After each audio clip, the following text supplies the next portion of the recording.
Bum bum. Bum bum. Bum bum. Bum bum. Bum bum. Bum bum. Bum bum. Bum bum. Bum bum.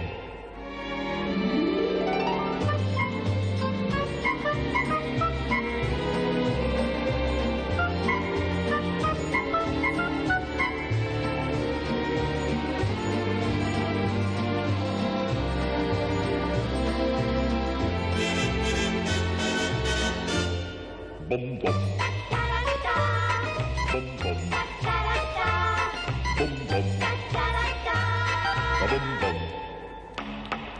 Bum bum. Bum bum. Bum bum. Bum bum. Bum bum.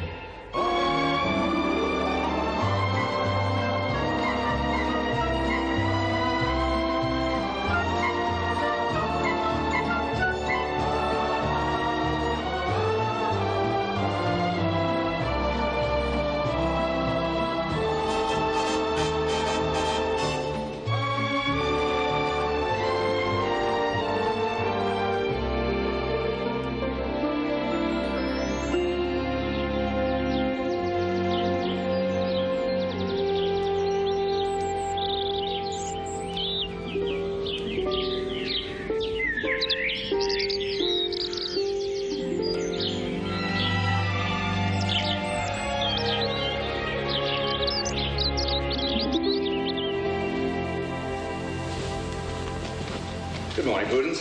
Good morning, Gerald.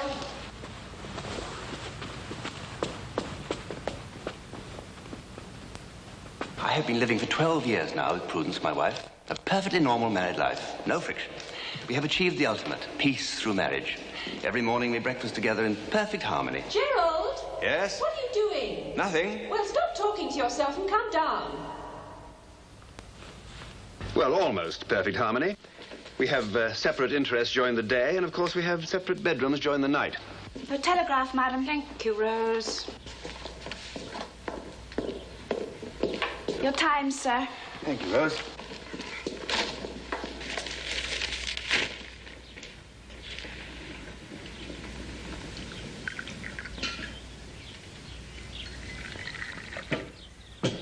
As you can see, a quiet, uneventful start to a splendidly normal day.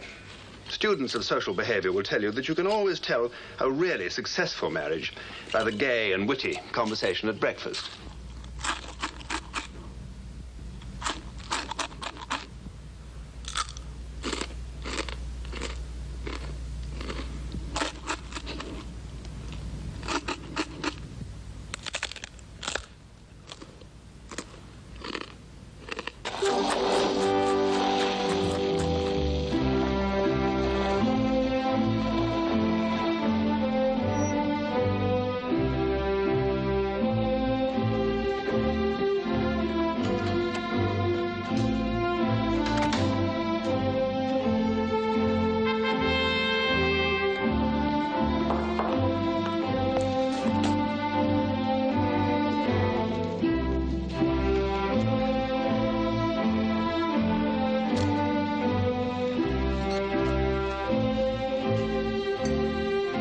Goodbye, Prudence, dear. Goodbye, Gerald, dear.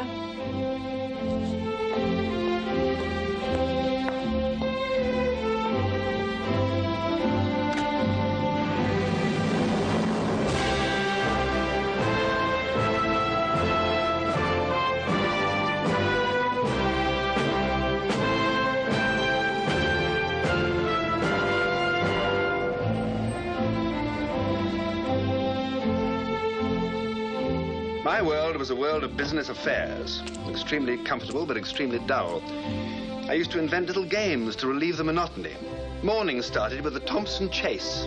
Oh, sir, excuse me, sir. I'd pretend not to notice Thompson. Then I'd have a little bet with myself on how long it would take him to make me become aware of the day's agenda, which he was so anxious to hand to me. The record was 25 seconds. As chairman of one of the great clearing banks of London, I was absorbed exclusively with the acquisition of money. Money that flowed back and forth through the narrow, gloomy streets of the city. Also people. People and money. Rich people and money. I'm always happy to dispense the charity demanded of me, but I wish I could cut out the embarrassment of having to inspect the brigade. I never know whether to tell them to have a haircut or shine their bosoms or just order them to present thermometers. And so it went on, every day, all day, hustling from place to place, from meeting to meeting, never a minute to myself. Sometimes I wondered how I stood it. Do you know, there were days when I couldn't even get home to dinner. Darling.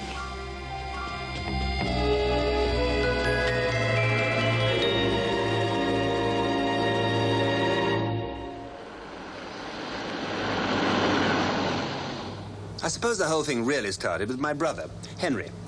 Henry's a nice, comfortable, contented sort of person with a wife to match. Grace and Henry were very much in love and able to enjoy the simple pleasures of life. Every Friday, they would toddle off to the local movies. They seldom knew what they were going to see. Didn't really matter.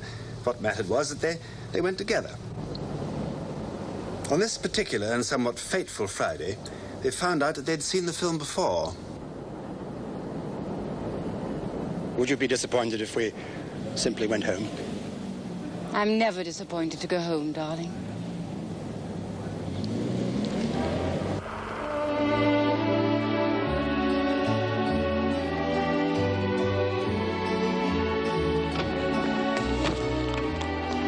No, please. Allow me.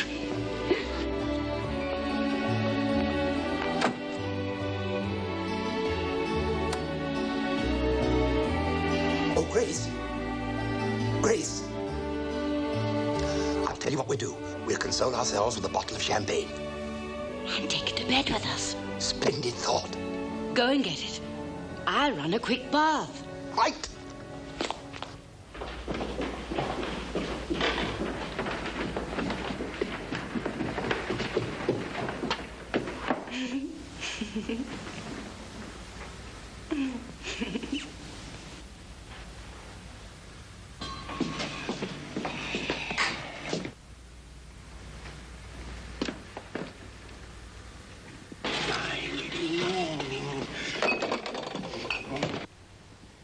Geraldine?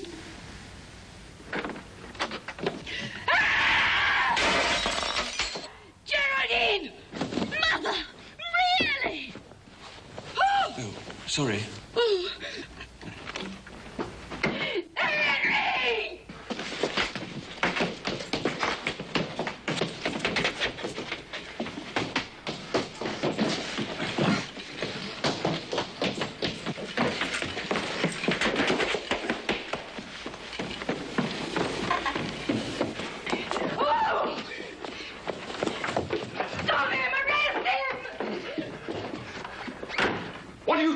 Taken anything, sir. How do you get into this place? Do you mind letting go of my arms? They're not trying to run away. Huh? Who are you? And my name is Tony Bates, and I'm engaged to your daughter. Engaged to my daughter? Well, I suppose she's your daughter, sir. I mean, if you're Mr. Hardcastle. Yes, she's my daughter. But she's neither engaged to you or anyone else. Yes. Geraldine! How dare you do such a thing? Oh, don't be so ridiculous, Mother. And don't speak to me like that! I'm very sorry, but I don't think it's got anything to do with you. Henry! Come with me!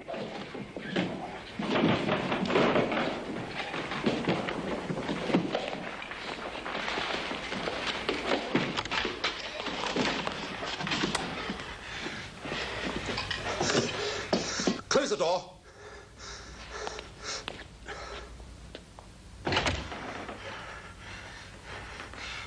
Now, Mr. Bates, perhaps you'll explain yourself. Well, the fact is, sir, that I had to call for Geraldine. And while she was changing her clothes, we sort of got talking. You were talking to her while she was changing her clothes? Are you in the habit of talking to my daughter while she's dressing? Yes, sir. At least, I mean, it isn't the first time, sir. Well, what happened then? Well, pretty well everything, sir. My God. How old are you, Miss Bates? 20, sir. Do you realize you deserve a damn good thrashing? Yes, I suppose I do, yes, sir. It's unthinkable. I mean, it's unthinkable. Geraldine, she's only a child. In some ways, yes, sir. Where do you live? Besborough House, sir. Where's that? Princess Risborough, sir. What's the telephone number? Princess Risborough 5246. I'd better speak to your father. At once. Tonight. I'm afraid that isn't possible, sir. Why not? Is he out? He's in China, sir. When's he coming back? He isn't, sir. What, never? No, sir. Why not? Oh, he's a recluse. What do you mean, he's in a monastery or something? I've no idea, sir. He left home the day after I was born. Huh. Better speak to your mother, then. I'm afraid that isn't possible either, sir. Is she a recluse, too? No, sir. She's dead. Well, who the devil does look after you? Well, my guardian, sir. Who's he? Well, it isn't a he, it's a she. Who's she? Well, my Aunt Roberta. She doesn't appear to have much control over you, I must say. No, that's a fact. Very well, I'll talk to her. Oh, I'm afraid that isn't possible either, sir. Why not? Where's she? She's in Japan, sir. Tony! Geraldine! Oh, excuse me, sir. It's my friend John Marquis. He just took my car over to Missenden to get some petrol while we were waiting, sir.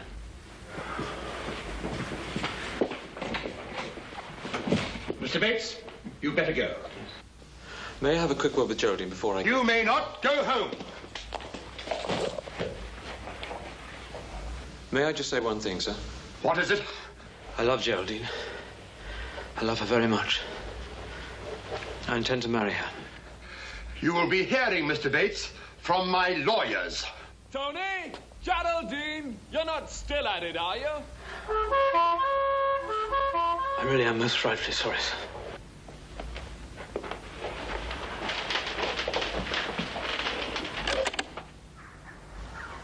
Good night, sir.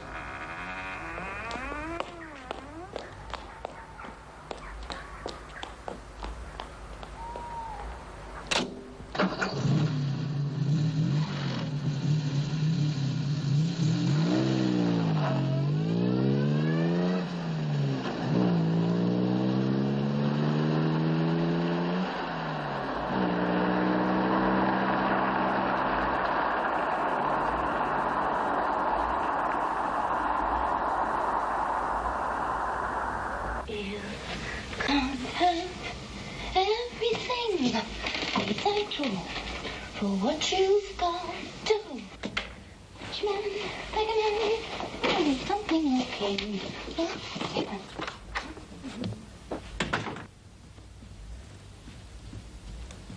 Do, do, do, do, do, do, do, do, do, do.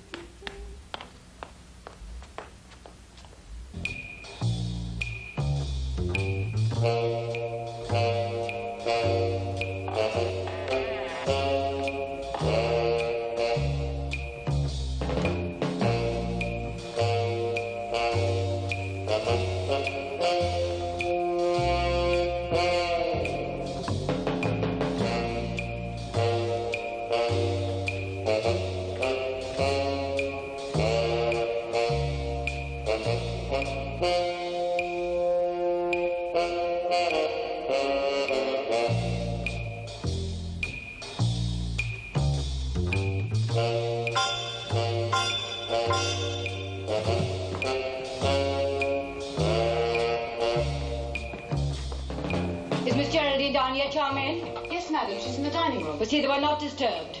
We have something to discuss. Yes, madam.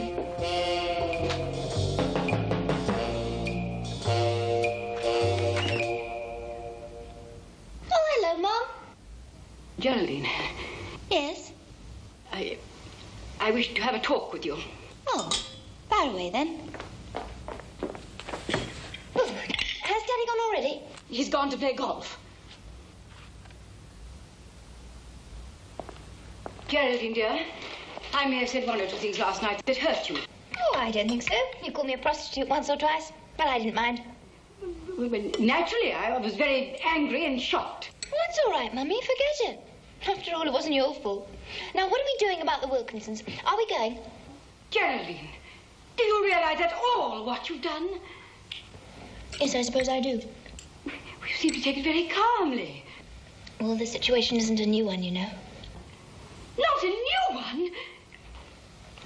Do you mean that what happened last night has happened before? Yes, Mummy. With whom, may I ask? Oh, you didn't think I meant with other people. With Tony. Geraldine, how long has this been going on? Well, we started on the day of the boat race. Of course, that had nothing to do with it. Aren't you going to have some coffee or something? Thank you. Later. I'm sorry you don't like Tony. He's a sweet person, really. We are not discussing him. I'm concerned about you and your behavior. Apparently you don't realize it, but let me tell you, you've got yourself into a very serious situation. I think you're going to have to marry this boy. That's all I want to do. But do you know anything about him? Who are his people? Has he a job? What does he do? What's his future? I know I'm only your mother, but I would like to know something about him. And so would your father. That's quite easy, Mum. He was brought up by his aunt, Lady Bates.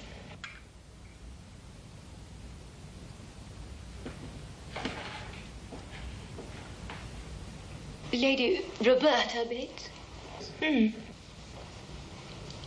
Not Bates's marmalade? Yes, Mummy. Why didn't you tell me that last night? Well, it was difficult to tell you anything last night. You were so head up. But does the fact that he's Bates's marmalade make it any better? No, it does not. In any case, Geraldine, what you did was very foolish. The fact that he's rich tells us nothing about his private life. He's obviously very promiscuous. Tony's not promiscuous. As a matter of fact, he never made love to anyone before me. I wonder if you can be sure about that. What exactly do you mean by that remark? Well, I mean, Geraldine, that many women have been deceived about that. I think we'd better not discuss this anymore. You're talking about someone you don't even know, and you've no right to talk like that anyway, and I don't intend to listen to it. I happen to love him. Now, Geraldine, now, there's no need to get annoyed. I'm not annoyed. I'm bloody furious. I forbid you to use that language. I use it because it expresses what I feel. Well, don't use it anymore. At least not in this house, where you certainly never learnt it. The fact that you behave like a slut doesn't entitle you to talk to me like that. I'm your mother, and I'm concerned in this situation whether you like it or not.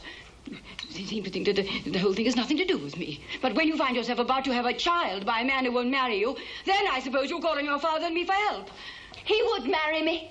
I don't see the point in discussing it. Don't be ridiculous. Geraldine, he isn't even 21. His aunt may not even allow him to marry you. In any case, I'm not going to have a child. I shouldn't think you could be at all sure of that at the moment. You've obviously run the risk of it. I haven't. Of course you have. Mother, I'm not a child. I take my precautions. You take your precautions? Yes. What precautions? Phenol. Phenol? The tablets? You take phenol tablets? Yes, the pill. But how can you do that? You can't get them without a doctor's prescription. I know. I've been taking yours. You've been taking mine? Where from? From the drawer in your dressing table. That's not true, Geraldine. It can't be true. I only have a certain amount, and I only take one a day. If some more had been disappearing, I should know at once. Of course you would. But you didn't, for the simple reason that I've been replacing them with aspirin.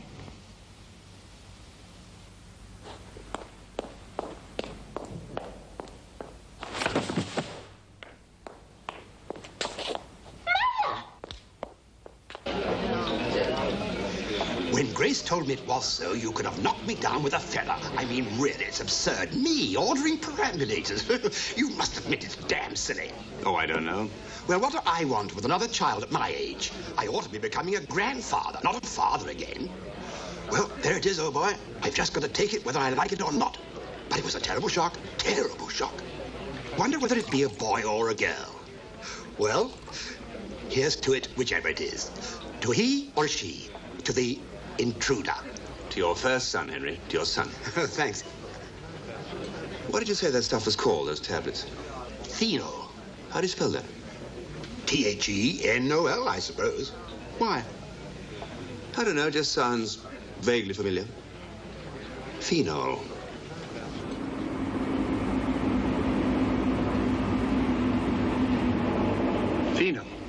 did you say, Gov? Nothing. Good God.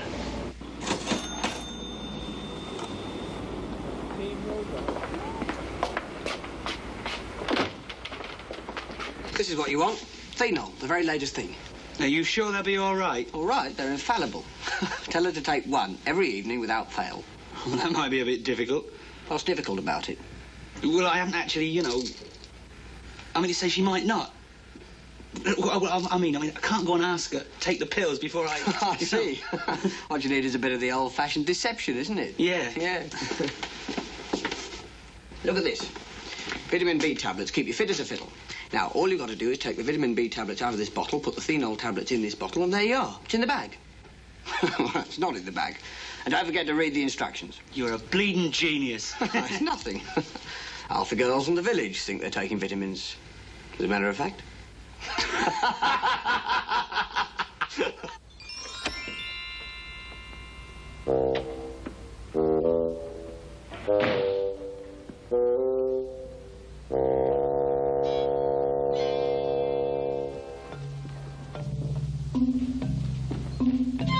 Evening, sir. Judy Rose, Madam in? Yes, sir. Where is she? In the library, sir, watching TV.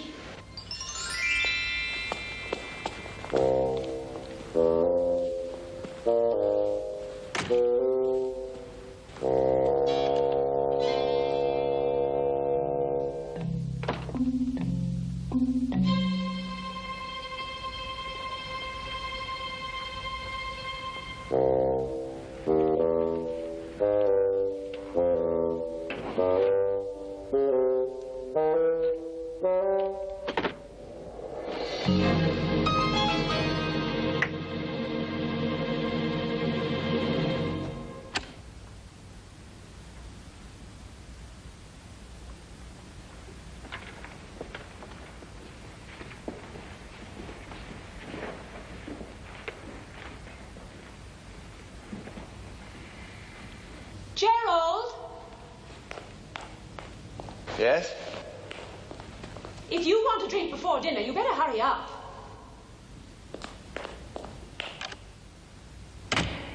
Yes, thank you, I will.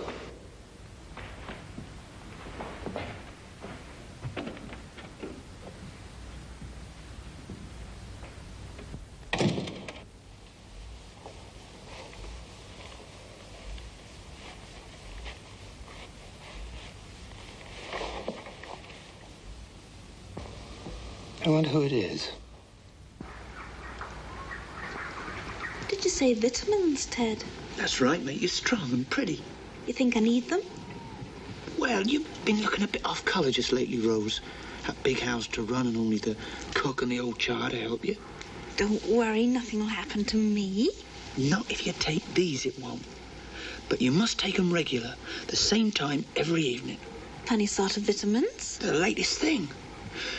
One of these lasts exactly till the next one.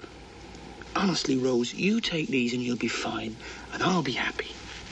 You really do love me, don't you, Ted? I really do, Rosie.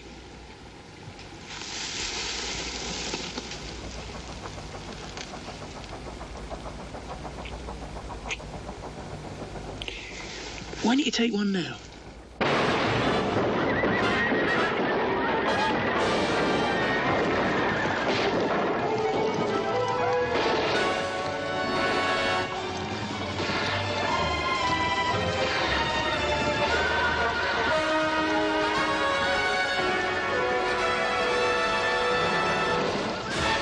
By the way, I had lunch with Henry today. Oh, Gerald, do you mind? I'm trying to follow the plot. I'm sorry, I didn't realize there was one.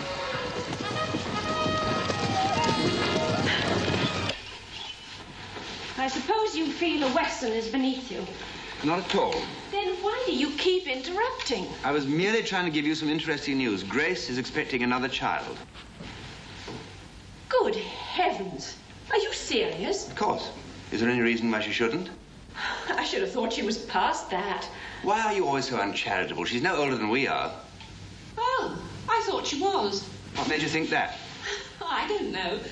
Her figure, I suppose. You must admit it's matronly. Don't matrons have children? I thought they did. Well, anyway, I'm sure I'm very pleased for them. And a little bit jealous? Yes. I should have liked to have children. 1, 2, perhaps. But not by you. You'd have made a very bad father. Would I? Good night, Gerald.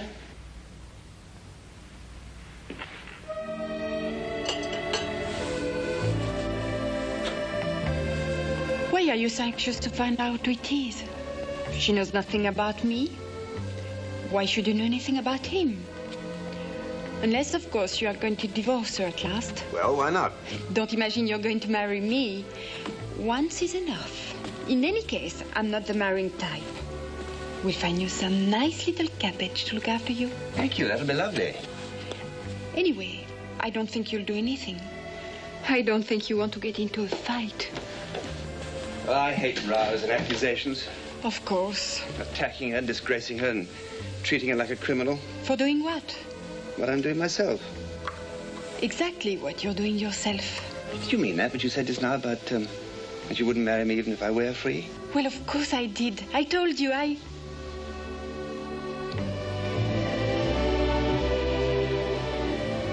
Well, maybe I would marry you.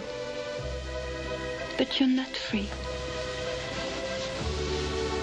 And you probably never will be. You'd never engage a private detective. You won't tell your chauffeur to watch her. You obviously won't open her letters. You won't have the telephone tapped, and you won't question her outright. All the same, I must do something. Of course, you could do what Geraldine did. What Geraldine did? Why not? You say she wants a child by someone else. You'd said at dinner you'd look after her financially. And you want a happy solution for both of you. I'm only trying to help. What Geraldine did?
Rose, it's you.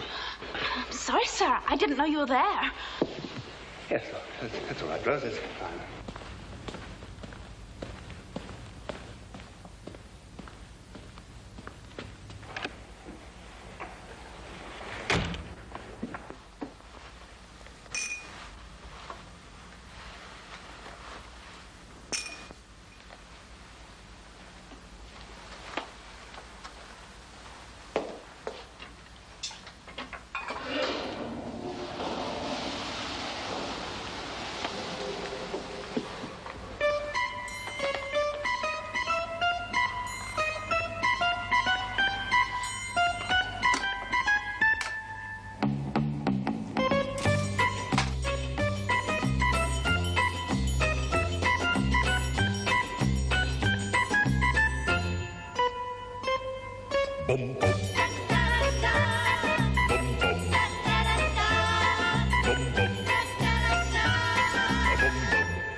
Through a long and bitter winter, and with a plentiful supply of aspirin, I waited patiently for spring.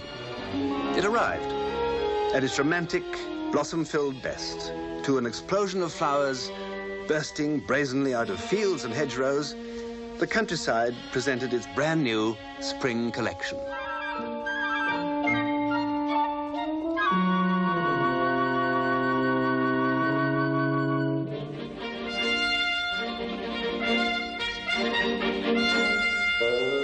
Fecundity was everywhere around, and Prudence...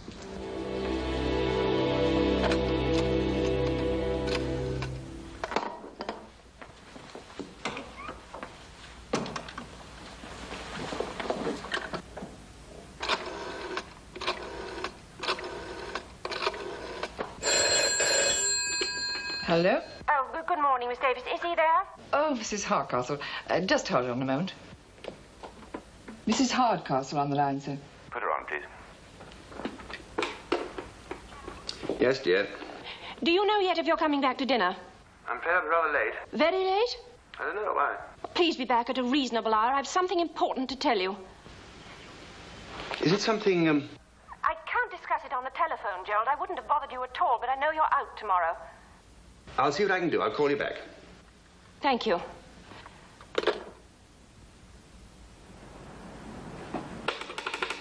Give me a line, please.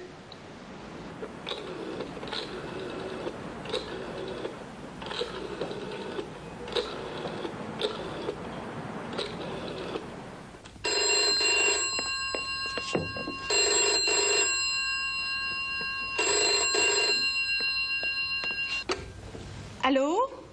Liz, darling, I'm terribly sorry. I'll have to cancel tonight. Oh, merde, ma tarte. What do you say?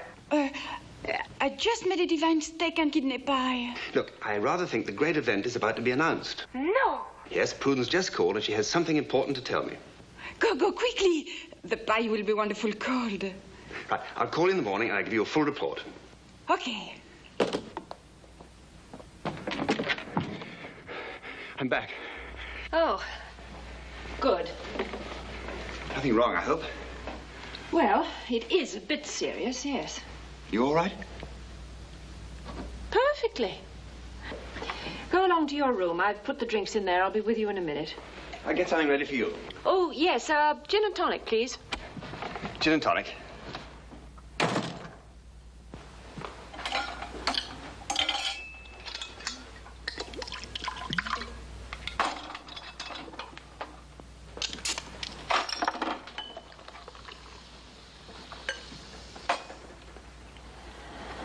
There we are. Thank you.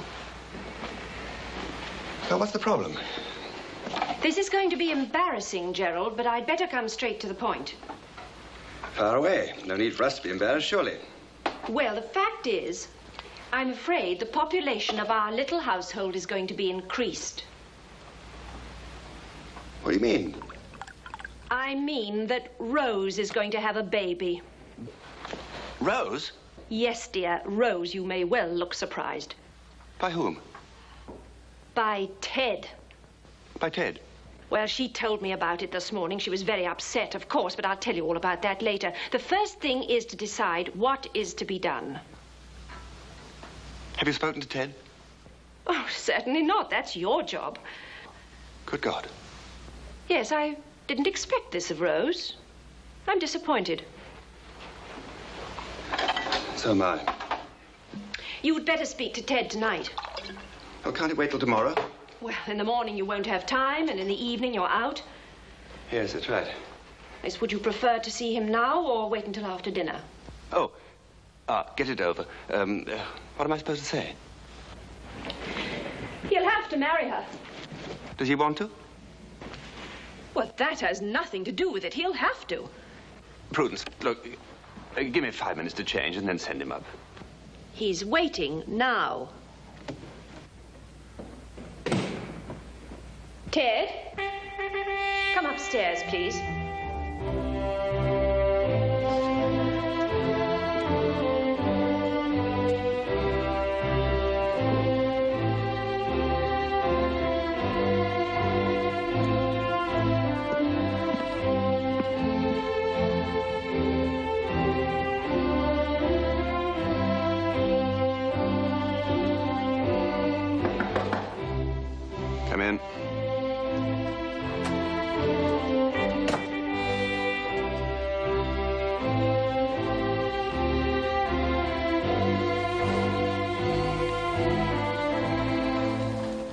Thank you, sir.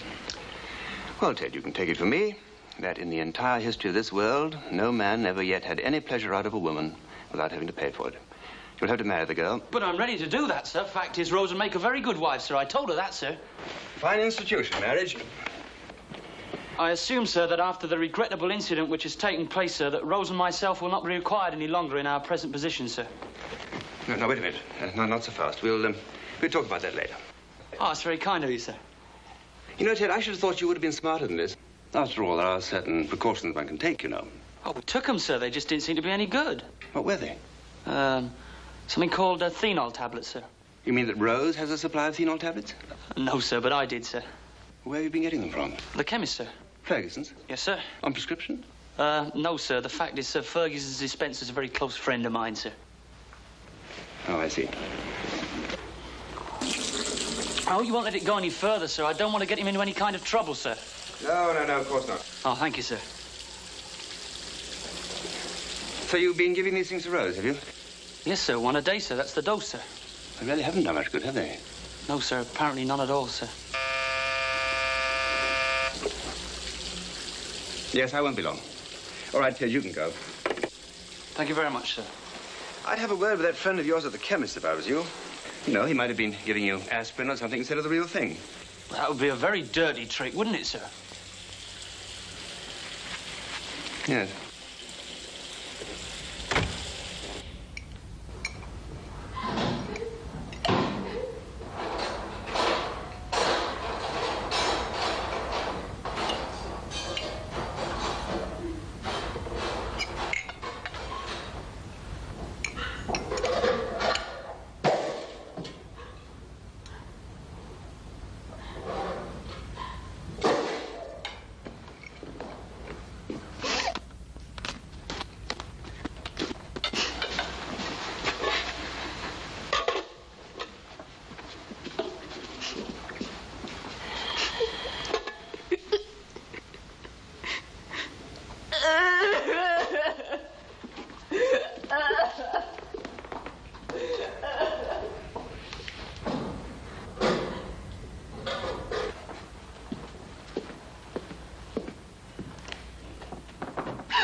Rose, please, don't do that. I'll leave in the morning. As soon as I've done the breakfasts. My box is packed. No, you do no such thing. You'll stay here and marry Ted. Will he? Will he? Well, he's already told you, hasn't he? I can't believe it. Ted could marry anyone. Yes, but it's you he wants, Rose. Surely he's proved that, hasn't he? I'm so ashamed of the things I've done. The Lord will never forgive me. Well, he may later. In the meantime, I've suggested to Madam that we make a little flat for you over the garage. Oh, sir. Oh, we don't deserve it at all. May the good Lord's grace be upon you. Yes, well, thank you, Rose. And don't you cry any more. Rose, there's one thing I don't quite understand. Yes, sir? Why didn't those tablets prevent this? Tablets? What tablets? The phenol tablets. How did you know, sir? Ted told me everything. Ted? But Ted didn't know. Ted didn't know you were taking phenol tablets, but he was giving them to you, wasn't he? Ted was giving me vitamin tablets. Ted's a staunch believer in vitamins, sir. Well, in that case, where were you getting the...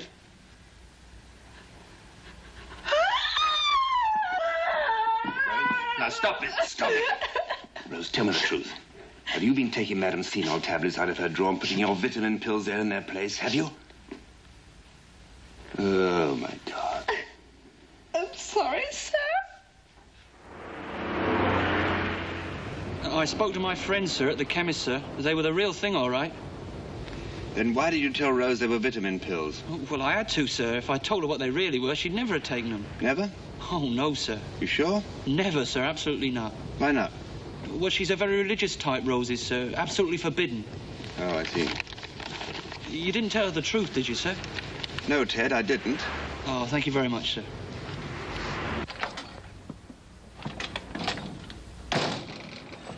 Disaster.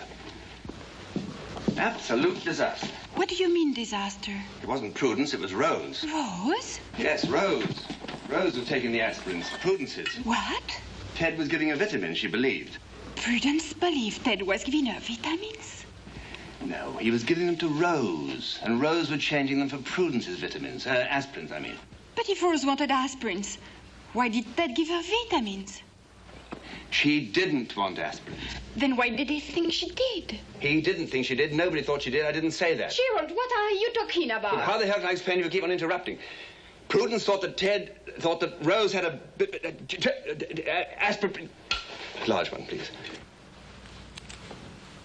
C'est ennuyeux, bien sûr, mais c'est pas très grave. English, dear, please. I'm sorry. It's annoying, certainly, but as she knows nothing about it, I see no reason to be discouraged. I'm not discouraged. I will get a bottle of aspirin into my wife if it's the last thing I do.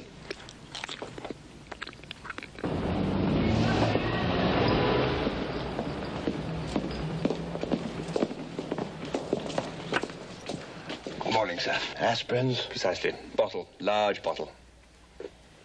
Certainly.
Come on now, get back, please.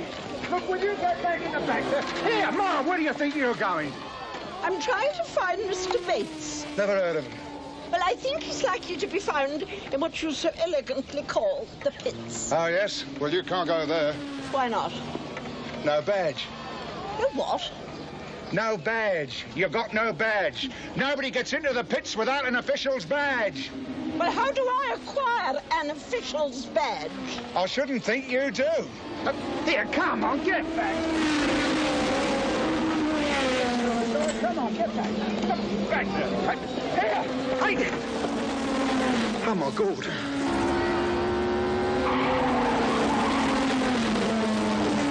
Get that idiot off the track! Get her off! Get her off! Good God. It's the old girl.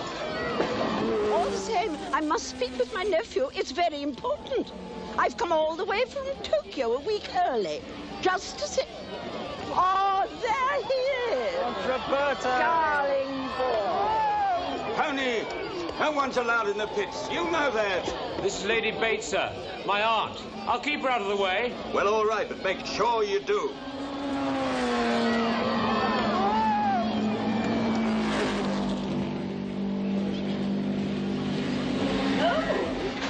So this is a pit? Auntie, over here. Oh, that's it. You mustn't get in the way.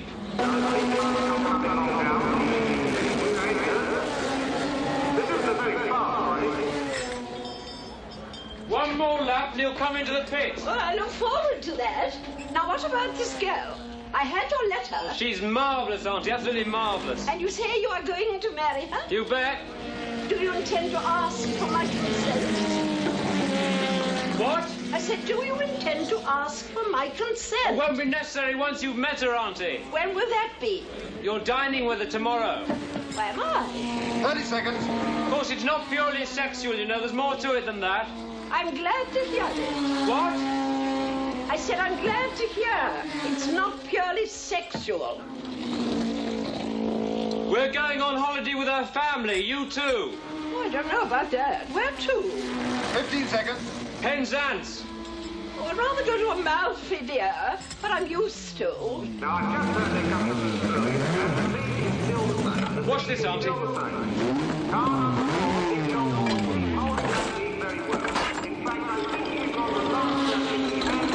Watch the oil on the track down the bottom there.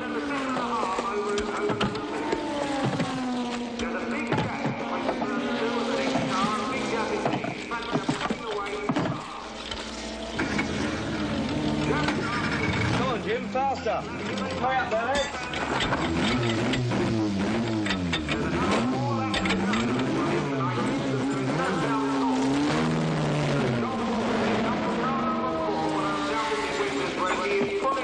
Isn't that bloody marvellous, Auntie? All tyres changed in 28 seconds. Yes, but why are the cars not fitted with proper tyres in the first place? Auntie, because...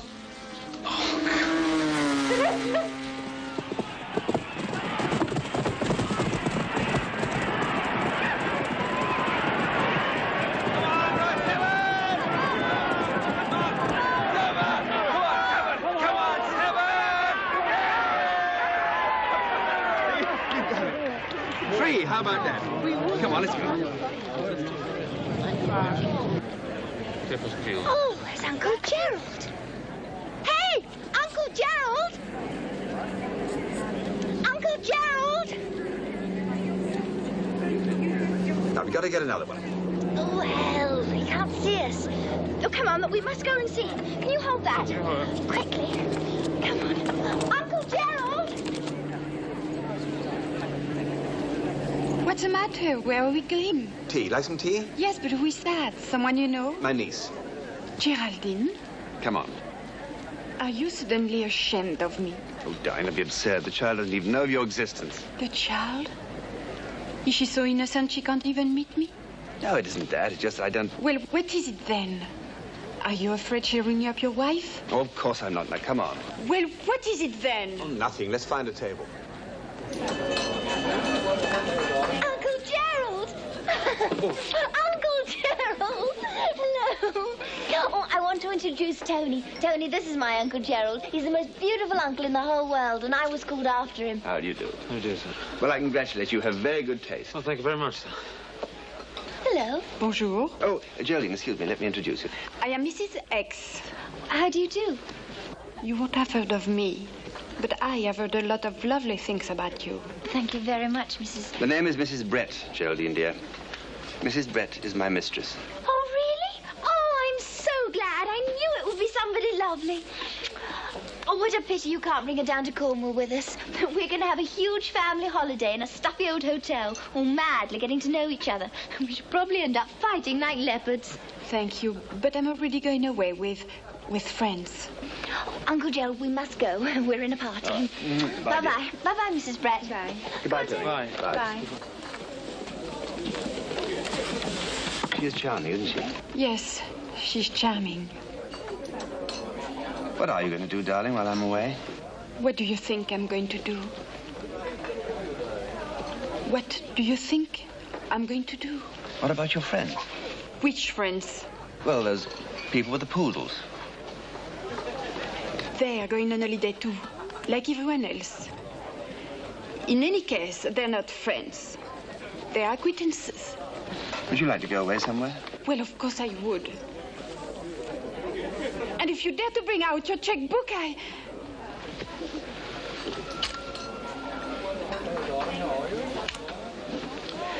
Well, what do you want? I want someone who is free. He doesn't have to marry me. I just want a man I can meet openly and go anywhere I like with, anytime. I'm sick to death of being discreet. I want to go home.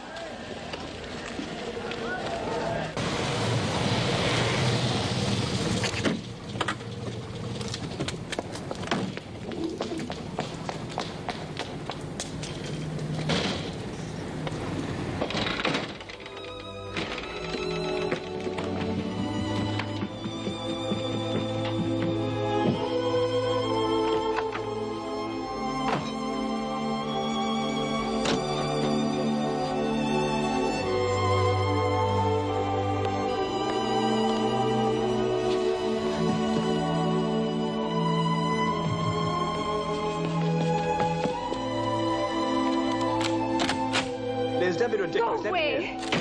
I don't want to talk to you.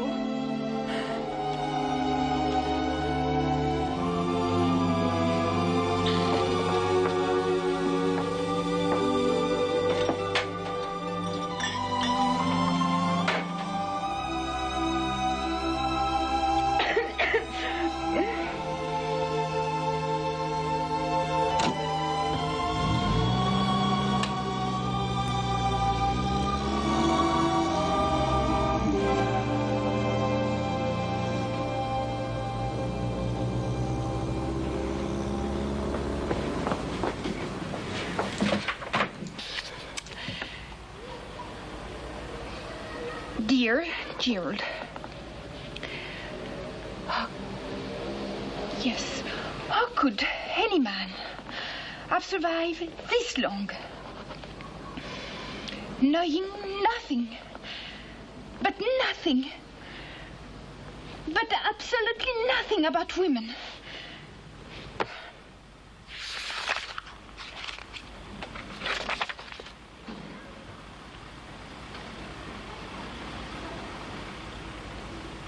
My darling, I'm sending this to your club.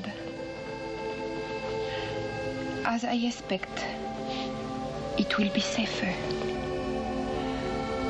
The trouble seems to be that I have become a one-man woman. This is very difficult for me, because you are not able to become a one-woman man. It's not your fault, I know. I only speak of it because I can no longer bear the situation. If Prudence had become pregnant, things might have been different. But she has not. I'm going away. Don't try to find me. And please don't be angry. It's the only way I know. Look after yourself. I love you. Elizabeth. Well, I haven't seen you for a long time. Yes, I'd like to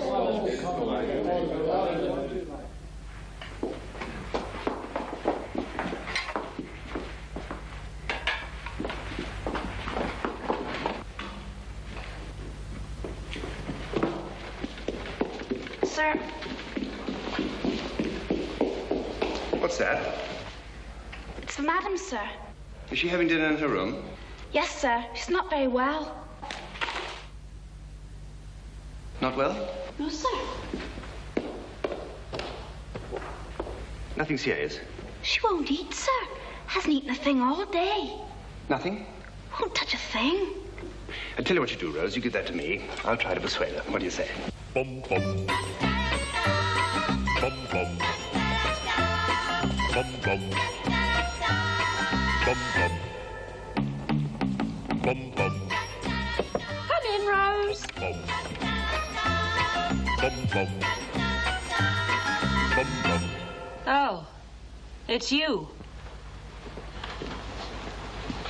Prudence, dear, what's the matter? Oh, it's nothing, dear. Nothing serious. I just don't feel up to scratch. What's that? Your tray. Oh, but I don't want anything. I told Rose. Oh, Rose thinks you ought to try. No, I couldn't possibly. Well, she said you haven't eaten anything all day. Well, I'm just not hungry. Oh. Have you got a pain? Well, yes, a little. Just here. It's nothing. That could be appendicitis.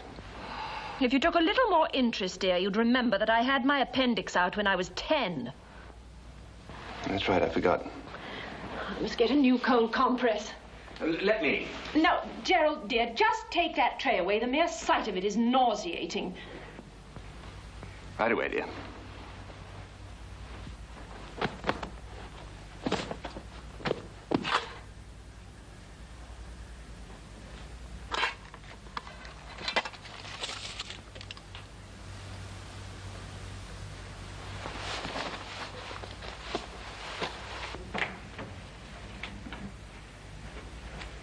Oh, Gerald, I asked you to take that away.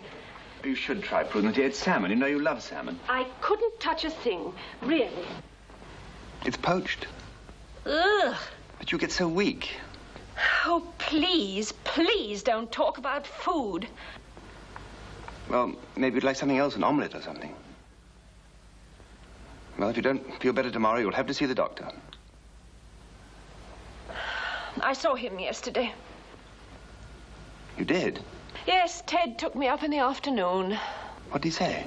It's nothing serious. He's just making some tests. Now, do go down and have your dinner, and I'll try to sleep a little. Sleep well, dear. And if you want me, I'll be downstairs.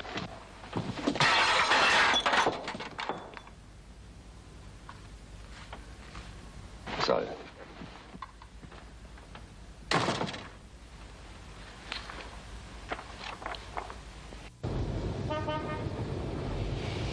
Is it the first time, Ted? No, sir. I took her up twice last week, sir. Twice last week? Yes, sir. To the doctor's? Yes, sir. Twice, you say? Yes, sir.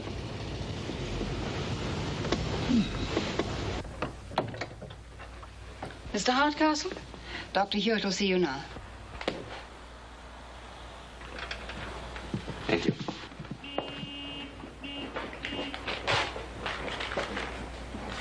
How do you do? How do you do? Do sit down. Thank you. Dr. Hewitt, you don't know me, but my wife is a patient of yours. As you know, for the past few days, she's not been too well. And last night... Your wife? Yes, Mrs. Hardcastle. Prudence Hardcastle. Oh, yes. Of course. I know who you mean. I saw Mrs. Hardcastle about 14 months ago, Doctor. A year ago in May. And who did we send her file to? Dr. Morley, wasn't it? Yes, Doctor. Give him a ring and see if he's free now. He's just around the corner, 50A Wimpole Street. Oh, well, that's very good of you. I do hope there's nothing seriously wrong. No, I don't think so. I just wanted to make sure. That's why I wanted to talk to you. I had no idea if my wife had... Oh, please don't worry about that. I mean, patients do change their doctors from time to time. I'm only sorry that I can't help you. Thank you very much.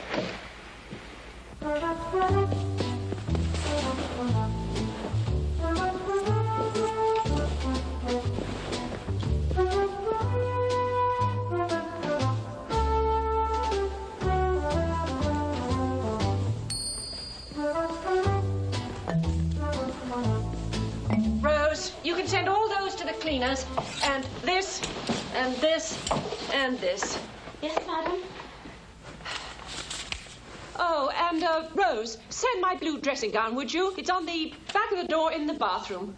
Yes, madam.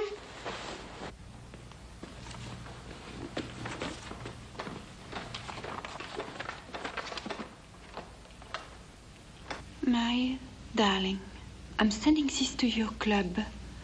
As I expect, it will be safer.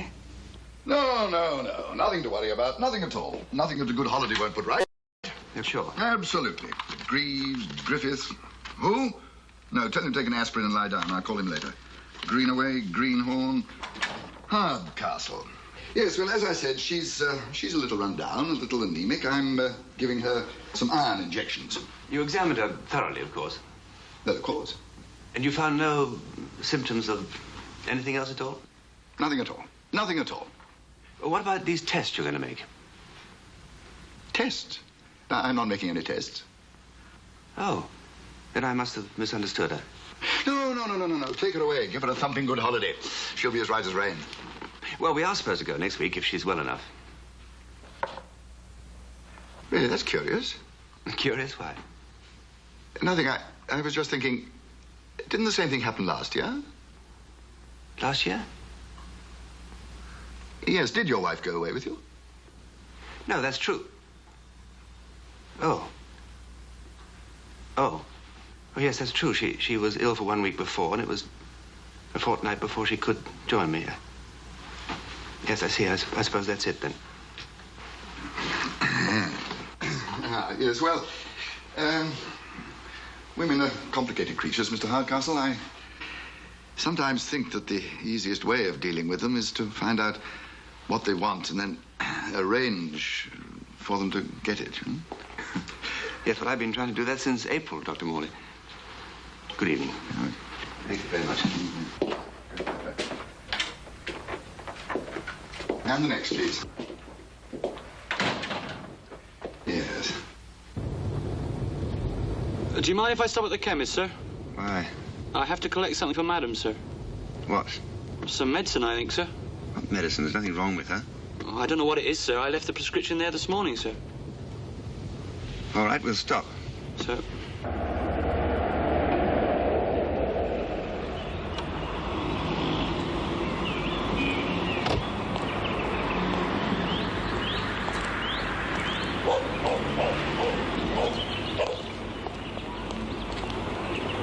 Evening, Mr. Ferguson. Good evening, sir. You have a package for my wife, I believe. Yes, that's right, sir. I'll take it with me. I'm just on my way home. Right, sir. What sort of medicine is that, anyway? Phenol tablet, sir. Phenol? Let me look at that prescription. Dr. Hewitt. Yes, sir. Dr. Alan Hewitt. 427 Harley... Hewitt, by God!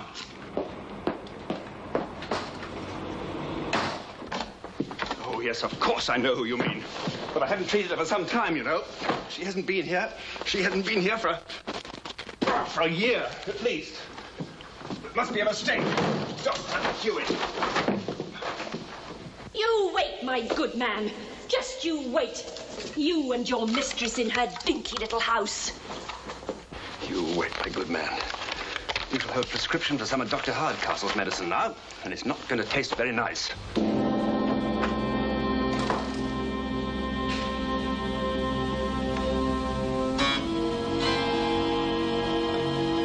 Oh, you're there, are you? Yes, I am. Did you have a good day? Yes, thank you. Did you? Yes, thank you. Let's go down then, shall we?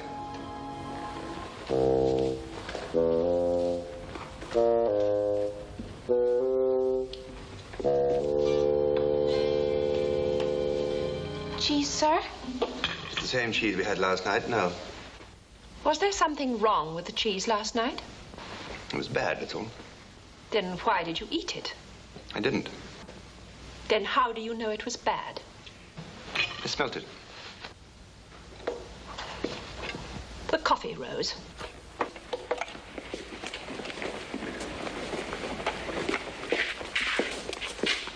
I see the Tate Gallery has been swindled again. Swindled? Swindled out of what? Fools have paid £100,000 for Picasso. Oh, and you think that's a swindle, do you? Of course, I don't pretend to know anything about it, but even if it's a good painting, which I beg leave to doubt, it couldn't be worth that. You don't know anything about it. Why discuss it? I'm not discussing it. I just wish that somebody would tell me what the devil it's supposed to be. Are you asking me? If you think you can explain it, yes. Yes, I could, but I doubt if you would understand. Why? Because it's the first time I've seen a horse with both eyes on the same side of its face?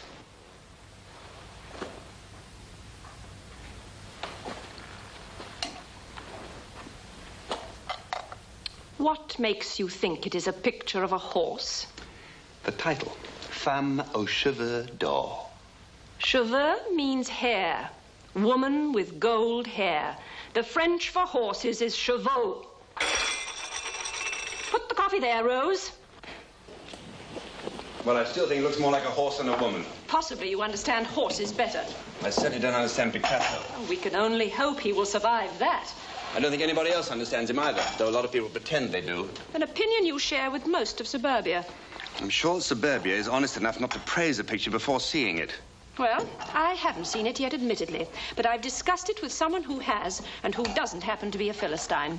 With whom? Your doctor? Oh, I never discuss painting with Dr. Morley. How about Dr. Hewitt? Hewitt hasn't been my doctor for some time. Might I ask why you left him? My sister recommended Dr. Morley. Hewitt no good, huh? Hewitt is a very good doctor indeed. Sounds like rather a strange reason for leaving him. Are you worried about my health? Not at all. I just find it odd that for the second year running, exactly 1 week before we go on holiday, you become so ill that all you can eat is milk, chocolate, and bananas.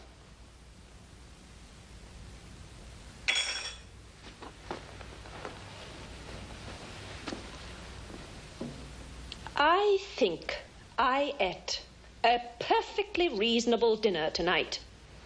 I expect a relapse tomorrow. Oh? Why?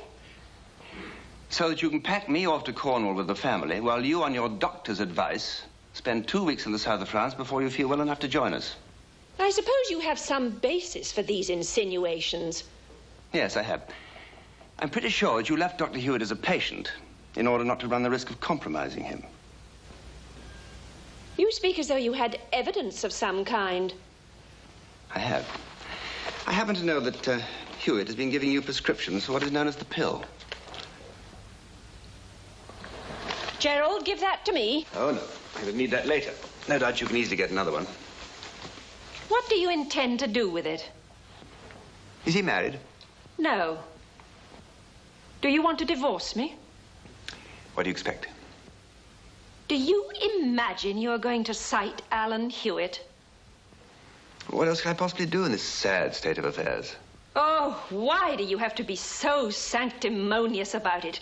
Are you so stuffed full of virtue yourself? We're not discussing me, my dear. No, not yet. We're damned well going to very soon. Well, maybe, but in the meantime, would this fellow be willing to marry you? The question is not whether he would be willing to marry me, but whether he wants to. And the answer is that he does. But he's not going to. Not now. Not unless you and I find some other way of obtaining a divorce, because you are not going to cite him. What makes you think that? Because he's a very good doctor, a Harley Street specialist, and it might damage his career. Damage his career? Oh, we mustn't do that, though, must we? No, we mustn't. And I shall see that we don't. How? By pleading justification. That's how. Justification? You mean incompatibility of temperament? No, I don't mean that at all. I mean that I shall cite your little friend, Elizabeth. What do you mean? I mean that when you left your suit to be cleaned this morning, Rose found a letter in it. Where is it? Never mind. You've got my prescription, I've got your letter. Nothing could be fairer. Well, look, let's just exchange. Oh, I think my solicitor would consider that to be distinctly disadvantageous. What are you going to do with it? Keep it. That way we shall both have the deterrent, shan't we? Prudence, come back. Prudence. If you don't mind, I must go up and pack my things. I'm going away. And don't try to find me either.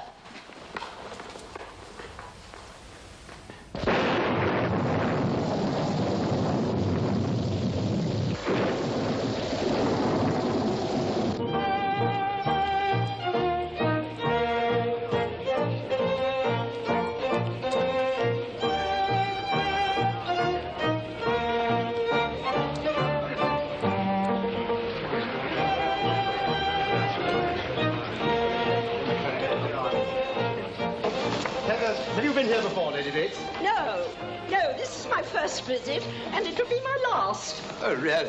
Don't you like it? Why should I like it, Mr. Hardcastle? The weather's foul, the bedrooms are unheated, and the chef is merciless. Good evening, milady. I hope you're looking forward to your dinner. Thank you, Mr. Tell. Everyone is entitled to hope. Well, it's a jolly good little band, anyway. Ah, there they are, drinking already. That's a good thing. Come and sit down, Lady Bates. Your nephew's found a wonderful wine for you. Darling boy, you're not entirely useless, are you, dear? What a dreadful day. And what a place of contrasts. Palm trees and Macintoshes. This will console you, Lady Bates. Is this really true, Geraldine? Of course it is, Mummy. I don't believe it. Well, I'm afraid you'll have to in the end. But does Tony know? Indeed he does. You told him? Oh, of course I told him. What did he say? He said it was dead zany. What do you mean, dead zany? Yes? Oh, Henry, I can't talk to you now. Something frightful's happened. What? I didn't say delightful. I said frightful. Take everyone into dinner. Mother? As for you, Geraldine, go to your room. Go to my room? What on earth for? Until I've spoken to your father. Oh, you're not going to make a drama out of this, are you, Mummy? Do you suppose I'm going to talk to him in front of you? Well, I don't see why not. I tell him in front of you. In any case, I don't intend to have my baby treated as though we're a shameful secret. You intend me to make a public announcement of this at dinner? Why not? It's very good news. You're happy about it? Well, of course I am. Aren't you?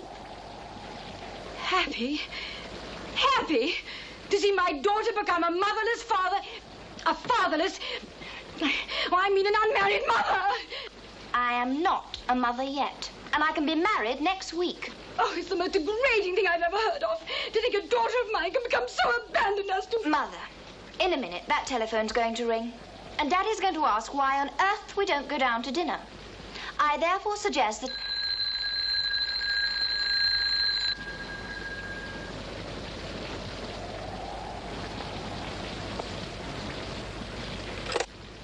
Hello?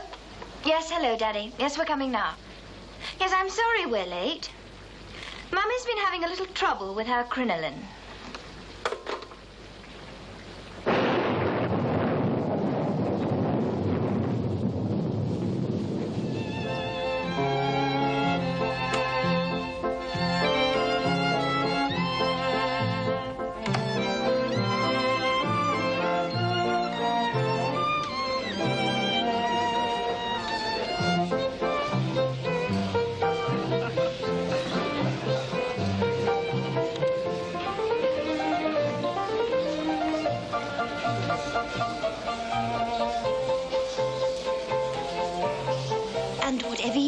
Don't mumble. Start off by saying I'm very proud and happy to... Quiet, Judy.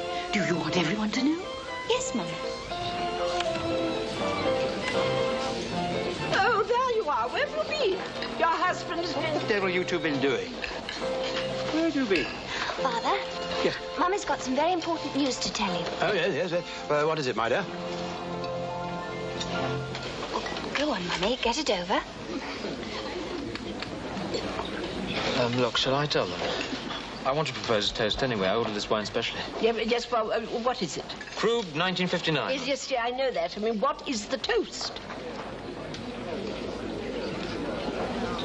I'm very proud and happy to announce. Come on. I'm very proud and happy to announce that my daughter is expecting.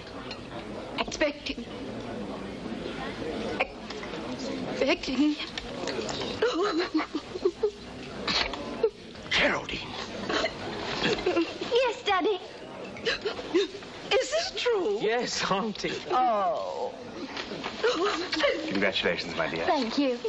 Are you ready for your second bottle now, sir? Yes, I think we are. Yes. The same, yes? Yes, of course the same, yeah. Go away. For God's sake, stop sniveling, Grace. May I suggest the baby spring lambs? No, you may not. Go away. Grace, come upstairs. I don't want to discuss this down here. I don't want to discuss it at all. Now, Henry, don't get pompous. This has nothing to do with you, Gerald. Of course it is a family affair. Matter. Grace. Please, may I be allowed to say something? Yes, of course. Please. Henry, if I have understood aright, we've just been faced with a fait accompli. Well, we must accept it gracefully and make fresh arrangements tomorrow. Meanwhile, so that the dinner may proceed in a civilized manner, I shall propose a toast. Thank you. To your daughter, Henry, to my nephew. May they bring up their children as well as we did. Bravo. After the holidays, I stayed in London. No point in going home. You know, it's a funny thing. For years, I'd fancied being a bachelor again. And now I was one. I hated it. Elizabeth had gone. She didn't even write. The world was full of lovely and attractive girls, but not my world. Yes, hello, what is it? Oh, you are back. I've been trying to get you all day. I've been back almost a week. Well, I hope you had a nice holiday. Look, I'm in a meeting. What is it? Gerald, I thought it would be a good idea if we were to meet and discuss things. Why? Well, I have something to suggest. What about? Well, about us, dear, of course. Perhaps we could have a little dinner together one evening. As you can see, I'm rather busy in the evenings. Well, lunch then. Can't we discuss it on the telephone? I don't mean now. Well, I'd rather we had a little chat together, Gerald, dear, if you could manage it. All right, well, Friday? That would be perfect. Shall I come to the office? No, I'll meet you at the Ritz at 1 o'clock. All right, dear. I'll be there. Goodbye. Goodbye, dear. Don't like his tone. Don't like it at all. I think I ought to go and see him. Oh, no, you'd only get into a fight. Better I than you. No, it would be very humiliating for him, Alan, darling. There's no need to hurt him anymore. No need to hurt him. Suppose he doesn't agree. You've got to have that divorce, Prudence. I will, darling, I'm sure. Sure. Now, how can you be sure? How can you be sure of anything? Suppose he doesn't agree. Suppose he does nothing. Nothing at all, ever. For as long as we live. Now, what are we going to do then? In that case, darling, we bring up the most adorable little bastard that ever lived.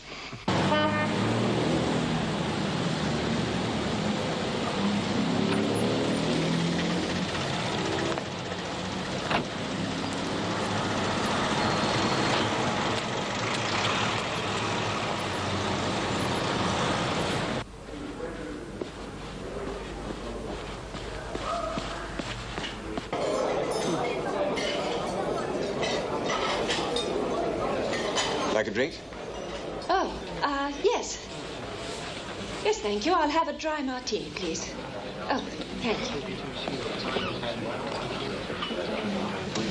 You're looking well, Gerald. I'm glad. I was just thinking the same about you.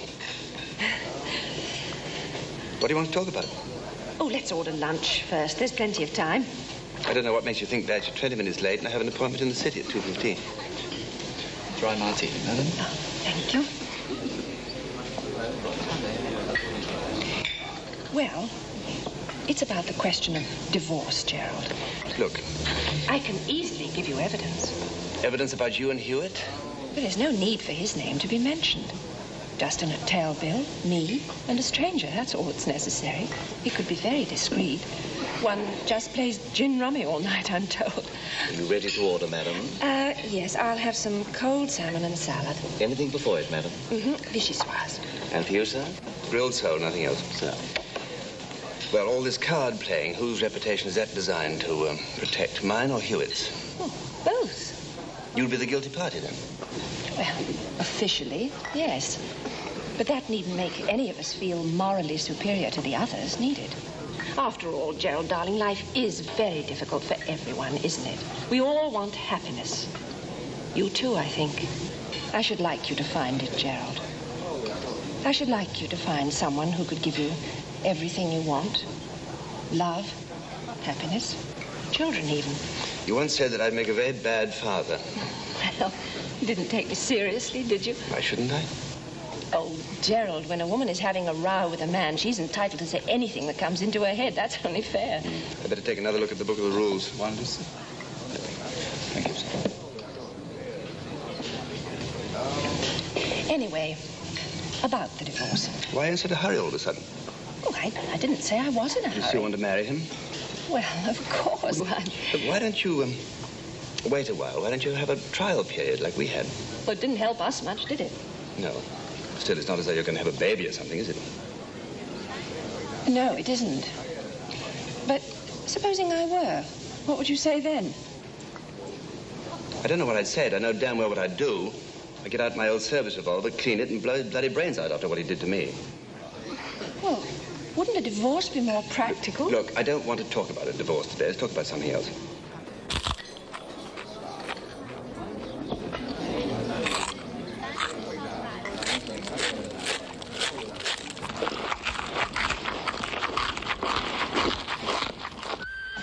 Still think you should have told him the truth. Oh, how could I, darling? He'd have been wild with jealousy. He wants a child himself, you know. Well, As far as I'm concerned, you've had your go and you've failed.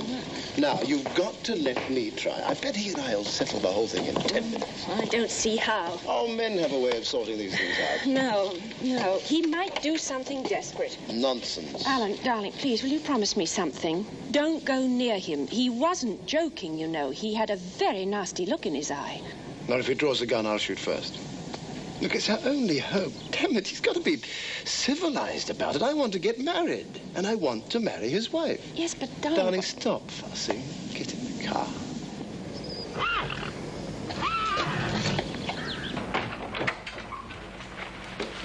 Miss Fraser, come in, please. Take a letter. Good morning, Doctor. Gerald Hardcastle. Hardcastle and Company. It's in Lombard Street. Dear Mr... No, dear Sir. Dear Sir. I have come to the conclusion that it would be a very good thing for you and me to have a brief meeting, as I have something of great importance to discuss with you. Perhaps you will signify a convenient time and place. Take a letter, Miss Davis.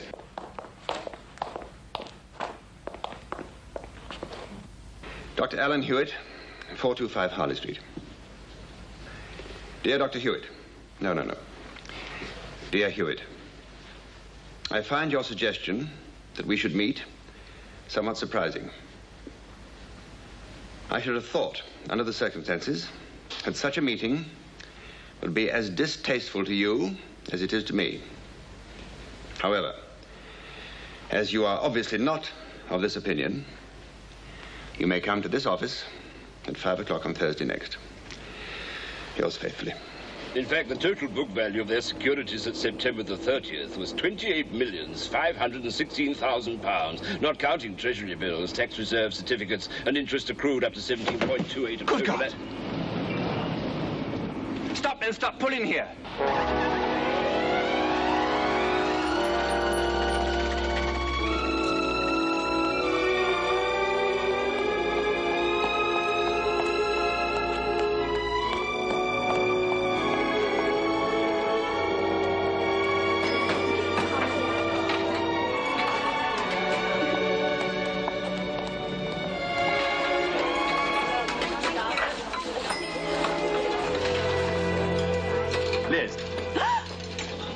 Gerald, how did you know I was back? I didn't. I just saw you, and I've got to talk to you. Not here, Gerald. You will hate it. No, it's a wonderful place, a glorious place. Now, come along, give me that.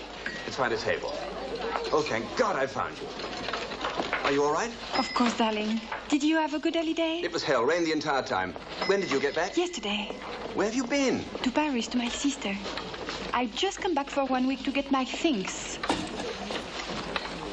Now, I've got a terrific lot to tell you. A terrific lot. I really don't know where to begin. First of all, Prudence found out about you. C'est pas possible. She did, but I found out about hers, too. No. Mm-hmm. Who was it? A doctor, damn it. A man called Hewitt. Have you met him? Yes, once, and I'm going to meet him again in about an hour, and I'm going to give him a piece of my mind, I can tell you. Sending me all those damn great bills while he was... Well, anyway, the main thing is he wants to marry her, and she wants to marry him, too. So, Liz, I can get my divorce now. Are you going to? Oh, why not? Why not? Oh, what do you think? I think you should. No, Liz, I mean about us. It's not so simple. There is a problem. You mean there's somebody else? Of course not. Don't be silly. Excuse me. May I trouble you for the sugar? The what? The sugar. Oh. Thank you so much. Well, what is this problem?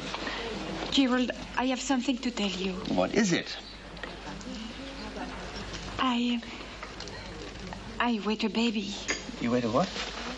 Yes, you and me are going to have a baby, a child. Yes. Do you think you're...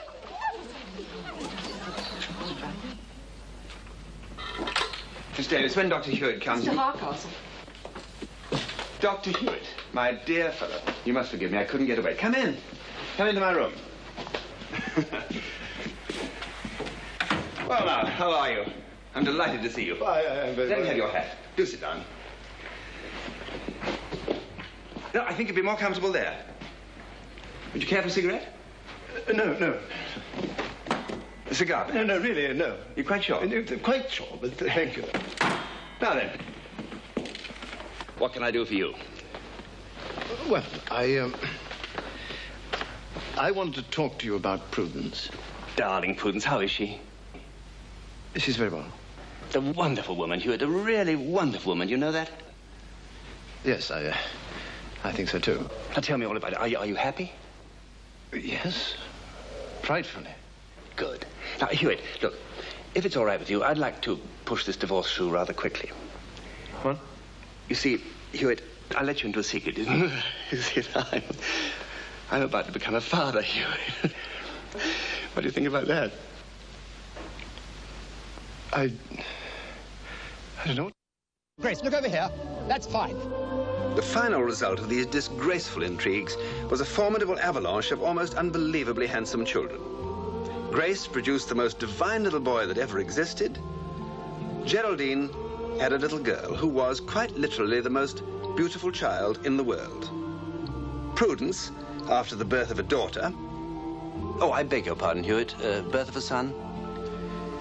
Turned into one of the happiest and kindest people in the world with a child whose looks simply had never been equaled by any child ever before.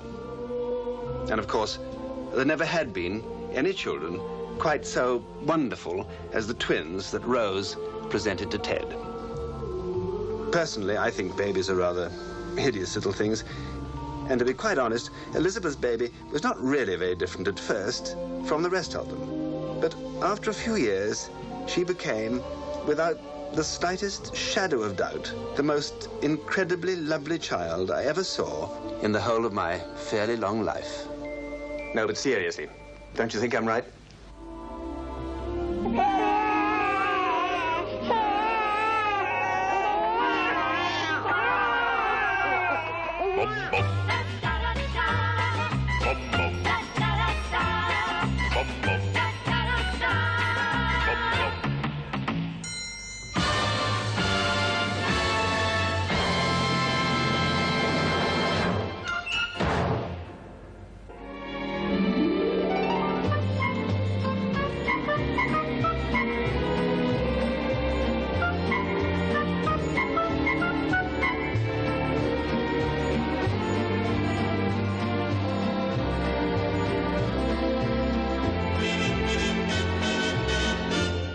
Bum bum.